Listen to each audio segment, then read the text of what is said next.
में आपका स्वागत। मैं राहुल ओझा आपके साथ। आपने किडनैपिंग की कई खबरें देखी और सुनी होंगी, लेकिन ऐसी खबरें कम ही आती हैं जब अगवा हुए शख्स को किडनैपर से ही प्यार हो जाए। 11 महीने को बच्चे को जब 14 महीने बाद पुलिस ने बरामद किया तो वो किडनैपर से ही लिपट कर रो पड़ा। वहीं किडनैपर की आंखें भी भर आई। जयपुर से अगवा हुआ बच्चा को कैसे यूपी पुलिस की मदद से जयपुर पुलिस ने अलीगढ़ से बरामद किया, इस रिपोर्ट को देखिए।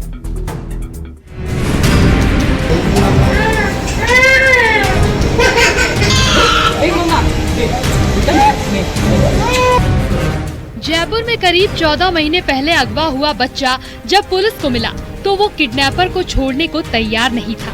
पुलिस ने जब बच्चे को किडनैपर से अलग किया तो मासूम उसके गले लगकर जोर जोर से रोने लगा। ये देखकर उसे अगवा करने वाले आरोपी के आंखों में भी आंसू आ गए।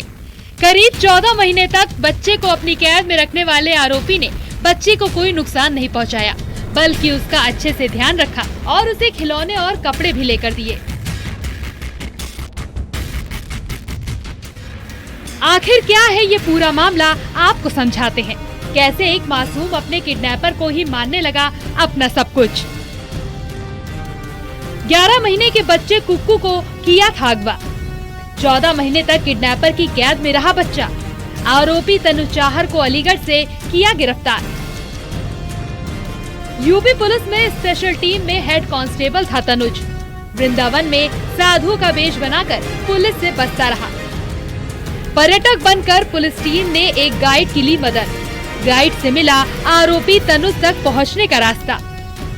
साधुओं की मंडली में घुल-मिल कर रही पुलिस की टीम।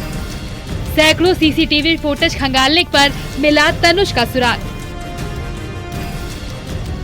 आरोपी तनुज चाहर को पकड़ने वाली पुलिस की टीम ने बताया कि आरोपी तनुज की 14 महीने से तलाश चल रही थी। 10 दिन पहले पुलिस को सूचना मिली कि तनुज वृंदावन में साधु की वेशभूषा में है। उसके पास एक बच्चा है जो अगवा हुआ कुक्कू उर्फ पृथ्वी से मिलता जुलता है। 3 सदस्यों की पुलिस टीम ने लगातार 5 से 10 दिन वृंदावन, अलीगढ़ और अन्य जगहों पर कैंप किया।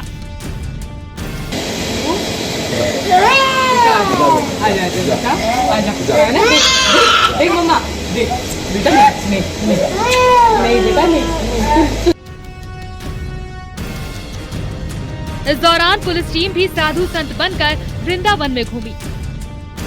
लेकिन आरोपी यूपी पुलिस में हेड कांस्टेबल रहा है तो उसे पकड़ना आसान नहीं था।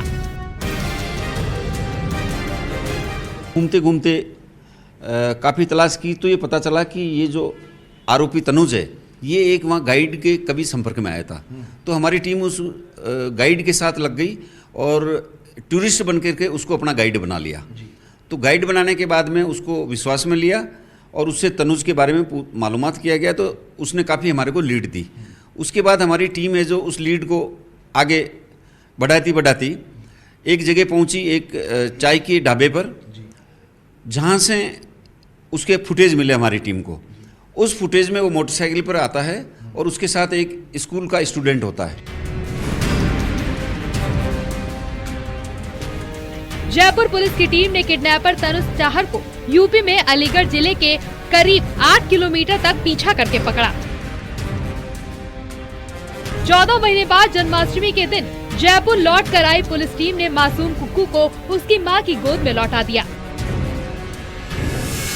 वहीं आरोपी तनुज की गोद से बच्चे को लेकर पुलिस ने उसे मां की गोद में सौंपा तो बच्चा बिलख पड़ा। वहीं एक तरफ आरोपी के आंसू भी निकल पड़े। वारदात के बाद तनुज पर डीसीपी साउथ ने 25,000 रुपए का इनाम घोषित किया था। वहीं यूपी पुलिस में ड्यूटी से अनुपस्थित रहने पर तनुज को सस्पेंड कर दिया गया था। पुलिस को चकमा देने की सभी तकनीकों से वो बखूबी वाकिफ था और उनका इस्तेमाल लगातार खुद को छुपाने के लिए और बच्चे को छुपाने के लिए कर रहा था। तनुज चाहर यूपी पुलिस में स्पेशल टीम में हेड कांस्टेबल रहा है। अगवा बच्चे की मां आरोपी मास्टरमाइंड तनुज चाहर के रिश्ते में बहन लगती है। एक तरफा प्यार में तनुज चाहर चाहता था कि मासूम बच्चे की मां उसके साथ जयपुर छोड़कर यूपी में ही रहे। अब जयपुर पुलिस ने 11 महीने को बच्चे को 14 महीने बाद उसकी मां को सुपुर्द कर दिया है। नितिन गौतम, न्यूज़ 18, मथुरा। कहीं ऐसा ना हो आपके मोबाइल की कॉन्टेक्ट लिस्ट हैक हो जाए, कहीं ऐसा ना हो आपकी डीपी चुराकर उससे कोई अश्लील वीडियो बना दे, तो ये खबर देखिए और ऐसी गैंग से अलर्ट हो जाइए।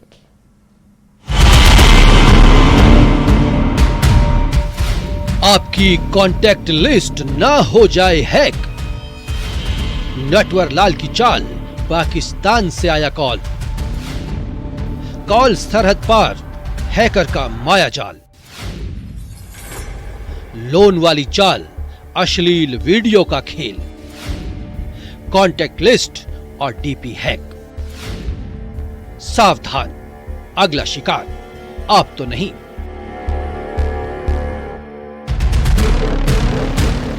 हैकर जिसके निशाने पर आप भी हो सकते हैं। ऐसे नंबर को अगर आपने उठाया तो ऐसा ना हो कि आपका मोबाइल भी हैक हो जाए। ऐसा ना हो कि आपके मोबाइल की कॉन्टैक्ट लिस्ट से डीपी चुराकर उन्हीं फोटो को मॉर्फिंग के जरिए अश्लील फोटो में बदल दिया जाए।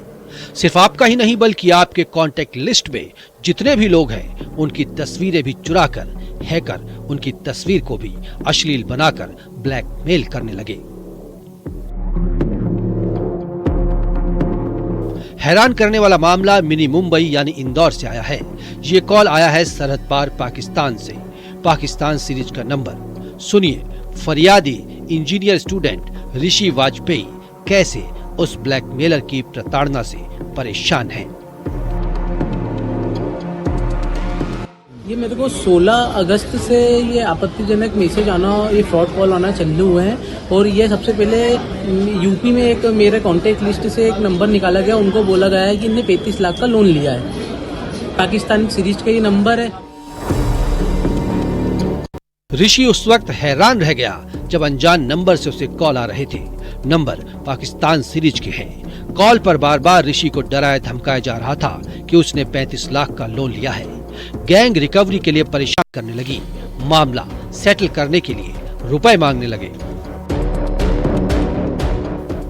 फरियादी ने जब उन ठगों को फटकार लगाई जिसे यकीन हो गया था कि ये कोई रैकेट है, लेकिन उसके बाद जो हुआ वो हैरान करने वाला था।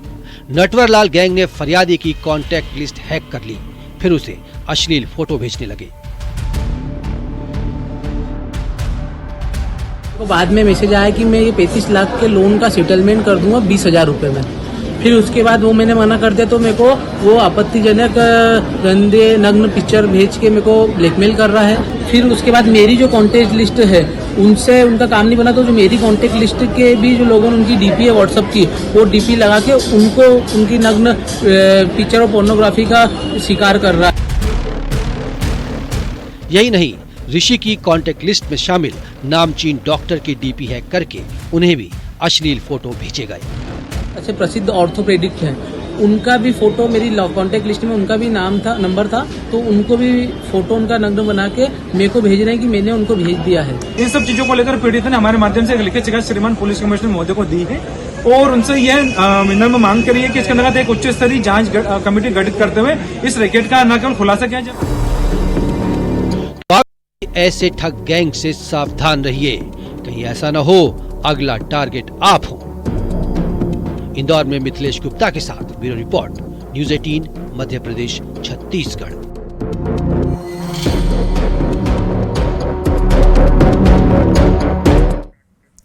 लाइक्स ले लेगी जान।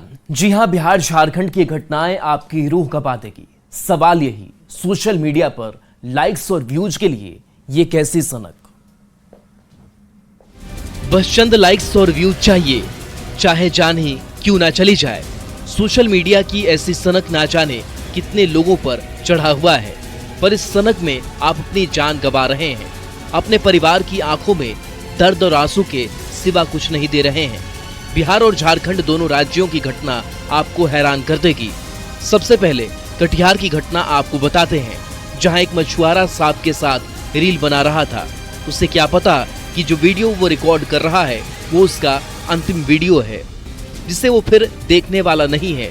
लेकिन जब जब उसके घर वाले इस वीडियो को देख रहे हैं, कलेजा उनके मुंह को आ रहा है। कोढ़ा प्रखंड के मधुरा गांव में एक मछुआरे को मछली पकड़ने के दौरान जाल में एक सांप फंस गया था। जहरीले सांप को जाल से निकालकर मछुआरा सांप को लेकर करतब दिखाने लगा। और उसका ये स्टंट गांव के लोग मोबाइल में कैद करने लगे। इसी दौरान सांप ने मछुआरे सकलदेव के हाथ में डस लिया। परिवार के लोगों ने पहले ओझा वैद्य को बुलाया और फिर अस्पताल ले जाने के दौरान सकलदेव की मौत हो गई।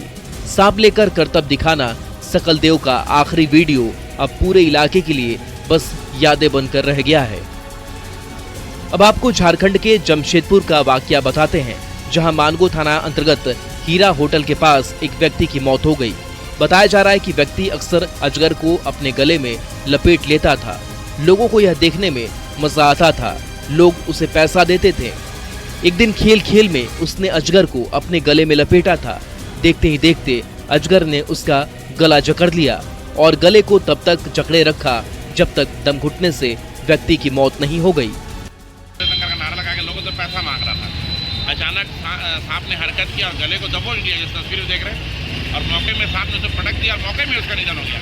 मैंने मामले की जानकारी स्थानीय थाना में दिया, क्योंकि वो मर गया लेकिन सांप रोड में विचरण करने लगा, लोग भयभीत हो गए, लोग दुकान छोड़कर भागने लगे। न्यूज़ 18 आपसे अपील करता है कि सोशल मीडिया पर लाइक कमेंट के चक्कर में जहरीले जानवरों के साथ नहीं खेलें। साथ ही लोग भी ऐसी उटपटांग हरकत करने और वीडियो बनाने वाले को उसी वक्त रोकें। कटिहार से सुब्रत और जमशेदपुर से आशीष तिवारी की रिपोर्ट। पीएम मोदी ने महाराष्ट्र में विपक्ष को उसी के जाल में फंसा दिया है। शिवाजी की प्रतिमा पर विपक्ष का पूरा गेम पलट दिया है। पीएम मोदी ने शिवाजी की प्रतिमा गिरने पर माफी मांगी है। इस प्रतिमा का लोकार्पण पीएम मोदी ने ही किया था। प्रतिमा के गिरने पर विपक्ष हमलावर था और पीएम मोदी से माफी की मांग कर रहा था। पीएम मोदी ने माफी तो मांगी, लेकिन वीर सावरकर का जिक्र विपक्ष पर वार किया।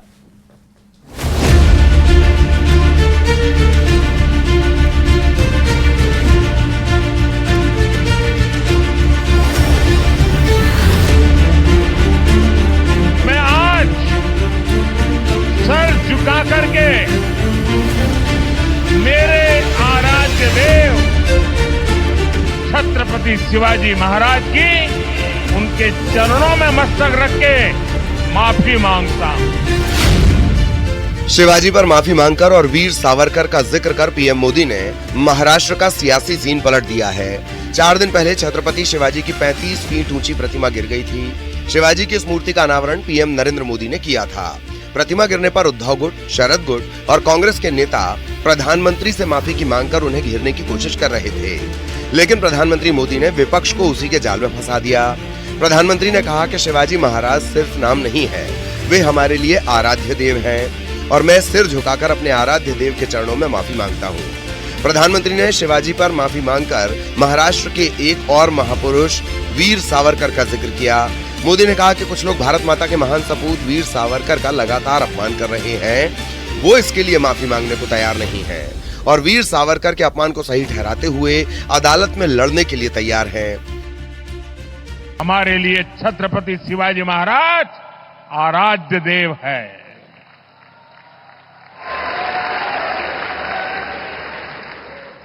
और मैं आज सर झुका करके मेरे आराध्य देव छत्रपति शिवाजी महाराज की उनके चरणों में मस्तक रख के माफी मांगता हूं। हम वो लोग नहीं हैं जो आए दिन भारत मां के महान सपूत इसी धरती के लाल वीर सावरकर को अनाप शनाप गालियां देते रहते हैं, अपमानित करते रहते हैं। के बावजूद भी वीर सावरकर को गालियां देने के बावजूद भी माफी मांगने को जो तैयार नहीं है। शिवाजी की प्रतिमा गिरने पर माफी और वीर सावरकर का जिक्र। प्रधानमंत्री का इशारा कांग्रेस और राहुल गांधी की तरफ था। पुणे की एक कोर्ट ने वीर सावरकर के अपमान के आरोप पर राहुल गांधी को समन जारी किया था। आरोप है कि राहुल गांधी ने लंदन में वीर सावरकर के खिलाफ अपमानजनक टिप्पणी की थी। हालांकि राहुल गांधी अदालत के समन पर पेश नहीं हुए थे। राहुल गांधी और कांग्रेस कई बार वीर सावरकर के खिलाफ आपत्तिजनक टिप्पणियां कर चुके हैं। इंडिया गठबंधन में शामिल उद्धव की पार्टी वीर सावरकर के सम्मान का दावा करती है। ऐसे में कहा जा रहा है कि प्रधानमंत्री ने वीर सावरकर का जिक्र कर इंडिया गठबंधन की मुश्किलें बढ़ा दी हैं। इसके अलावा प्रधानमंत्री ने भी ये बता दिया कि आने वाले महाराष्ट्र चुनाव में वीर सावरकर के अपमान का मुद्दा इंडिया गठबंधन पर भारी पड़ने वाला है। पीएम मोदी से पहले सीएम एकनाथ शिंदे कह चुके हैं कि वो शिवाजी महाराज की प्रतिमा गिरने पर 100 बार शिवाजी के पैर छूकर माफी मांगने के लिए तैयार हैं। छत्रपति शिवाजी महाराज जी का जो स्टैच्यू प्रतिमा क्षतिग्रस्त हुई है, ये बहुत ही दुर्भाग्यपूर्ण घटना है, ये बहुत ही दुखद घटना है। ये तमाम महाराष्ट्र के शिव भक्तों को एक बहुत ही दुख और दर्द देने वाली घटना है। उसी जगह पर शिवाजी महाराज जी का भव्य दिव्य प्रतिमा फिर से लगे। डेप्यूटी सीएम अजीत पवार ने कहा था कि छत्रपति शिवाजी महाराज हमारे देवता हैं और उनका भव्य स्मारक बनाया जाएगा। मी याबद्दल महाराष्ट्रातल्या 13 कोटी जनतेची माफी मागतो की युगपुरुष छत्रपती शिवाजी महाराज हे आपल्या सगळ्यांचं दैवत आहे आणि त्या दैवताचा पुतळा त्या पद्धतीनं असा वर्षाच्या आत ह्या पद्धतीनं ते नादुरुस्त होणं किंवा पडणं हे सगळ्यांना धक्का देणारी बाब आहे। शिवाजी महाराज की प्रतिमा कैसे गिरी, इसके कारणों की जांच जारी है। इसके लिए शिंदे सरकार ने 2 जांच टीम बनाई है। महाराष्ट्र पुलिस ने इस मामले में चेतन पाटिल नाम के स्ट्रक्चर इंजीनियर को भी गिरफ्तार किया है। छत्रपति शिवाजी महाराज की प्रतिमा गिरने के बाद पुलिस ने FIR दर्ज की थी। इस घटना को राजनीतिक एजेंडा बताते हुए कांग्रेस ने प्रधानमंत्री से माफी की मांग की थी, लेकिन पीएम मोदी ने माफी मांगकर विपक्ष का पूरा गेम ही पलट दिया। Bureau report, news 18। कटिहार के कई इलाके अब तक बाढ़ की चपेट में, हालांकि तेजी से पानी घट भी रहा है, लेकिन पानी घटने के साथ साथ एक तरफ सांप काटने का मामला तो दूसरी तरफ बाढ़ग्रस्त इलाके में डायरिया, हैजा जैसी बीमारी फैलने का खतरा रहता है। लेकिन इसको लेकर कटिहार स्वास्थ्य विभाग ने इस बार बड़ी तैयारी कर रखी है। बाढ़ग्रस्त इलाके के सभी प्राथमिक स्वास्थ्य केंद्र तक जरूरी दवा पहुंचा दी गई है और जिला दवा भंडार में भी लगभग 60 से अधिक वैरायटी की दवा उपलब्ध कराई गई है, ताकि किसी भी स्थिति में दवा के लिए इलाज की समस्या ना हो। दवा भंडार के पदाधिकारी से बातचीत की संवाददाता सुब्रत गुहा ने। कटिहार जिला के कई इलाका बाढ़ के जद में है। ऐसे में पानी की स्थिति में सांप काटने जैसी कई परेशानी सामने आता है। इसके अलावा पानी जैसे ही घटता है डायरिया, दस्त जैसी बीमारी भी फैलने लगता है। कटिहार दवा भंडार इसके लिए कितना तैयार है, स्वास्थ्य विभाग इसके लिए कितना तैयार है, जरा बात कर लेते हैं। हम लोग पूरे मुस्तैदी से तैयार हैं। सभी प्राथमिक स्वास्थ्य केंद्र में दवा उपलब्ध करवा दी गई है। सभी प्राथमिक स्वास्थ्य केंद्र में 63 तरह का दवा जो बाढ़ को लेकर चिन्हित किया गया है वो उपलब्ध है। हमारे यहाँ भी स्टॉक बफर स्टॉक उपलब्ध है, जिससे यदि हमारे PSC में यदि दवा घटता है तो उसको फिर हम यहाँ से उसको फुल करेंगे ताकि उसको दवा की कभी कमी नहीं महसूस हो। डायरिया के लिए सभी तरह का जो पानी होता है, जो सलाइन चढ़ता है वो उपलब्ध है। मेट्रोनिडाजोल उपलब्ध है जो डायरिया में काम लगता है। उल्टी रोकने के लिए जो इंजेक्शन और टैबलेट सारा उपलब्ध है। उसका सांप काटने का भी दवा कि हमारे हर एक PSC में 40 वाइल, मिनिमम 40 वाइल हर एक PSC में उपलब्ध है। और कि जैसे सदर में 400 से ऊपर वाइल उपलब्ध है। जहाँ भी कमी रहेगी वो हमारे पास में सारा दवा स्टॉक में है। जहाँ भी घटता है दवा उसको हम लोग यहाँ से फुलफिल फिर कर देते हैं। किसी भी तरह से अगर बाढ़ की स्थिति भयावह होता है, कटिहार स्वास्थ्य विभाग उससे निपटने के लिए तैयार है। सुब्रत, न्यूज़ 18 कटिहार। और चलिए एक छोटे से ब्रेक का वक्त है, जल्द वापस आते हैं।